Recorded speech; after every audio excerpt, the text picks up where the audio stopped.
Coming up on Daily Iowan TV, death by drowning. We have the update on one Iowa City resident. And after almost a month delay, one city pool finally opens its doors. And in sports, we have updates from the 2014 FIFA World Cup and the NBA Finals. Daily Iowan TV starts now.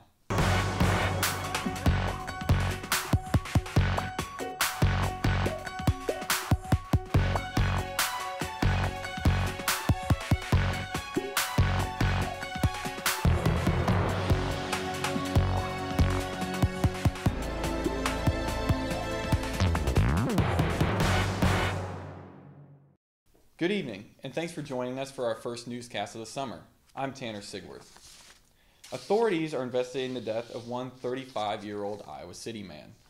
The body of Sumfeng Zixe was pulled out by the Johnson County Police here at the Coralville Lake at around 9 p.m. Saturday evening. Zixe was with a group of friends and family when he jumped out of a pontoon intending to swim to a diving rock shore, where he then drowned.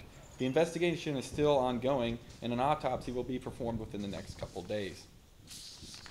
The Upper City Park pool opened its doors with a few new additions and upgrades Saturday morning.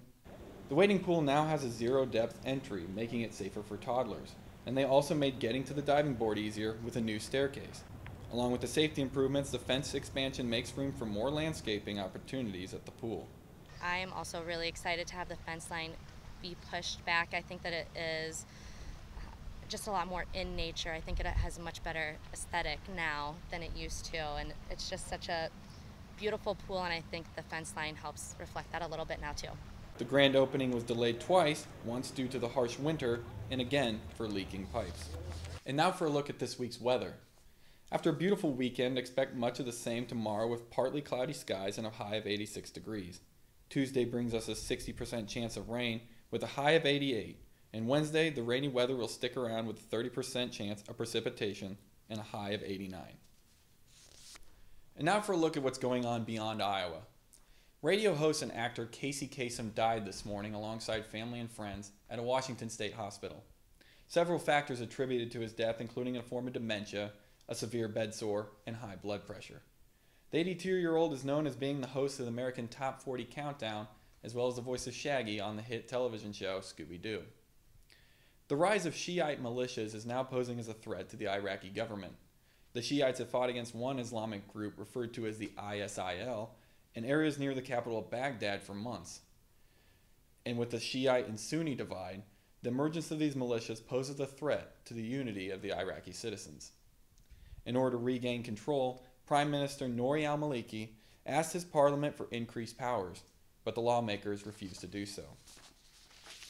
And now, we're going to toss it over to Danny Payne in the Daily Iowan TV newsroom to get you updated in the latest with sports. Danny? Hello and welcome back to the Daily Iowan TV Sports Studio. I'm Danny Payne. We begin by taking a look at the 2014 World Cup thus far. Host country Brazil kicked off the month-long spectacle Thursday with a 3-1 victory over Croatia. The Netherlands also getting some revenge on Saturday, routing Spain 5-1 in what was a rematch of the 2010 World Cup final. And Italy taking a victory from England with what turned out to be a game-winning goal from Mario Balotelli in the 50th minute. Team USA prepping their World Cup run against Ghana, that game slated for tomorrow at 5. Moving on to basketball in the NBA Finals, Game 5 is tonight. The San Antonio Spurs leading the Miami Heat 3-1 in what could be the deciding game of the series. And finally, the NCAA releasing their yearly attendance numbers. Hawkeye Nation coming out in full force this year as Iowa notched 17th on the national attendance rankings for men's basketball, making that the 20th time they've been in the top 20. That's all the time we have for you today. Check out all of Hawkeye Sports in tomorrow's pages of the Daily Iowan.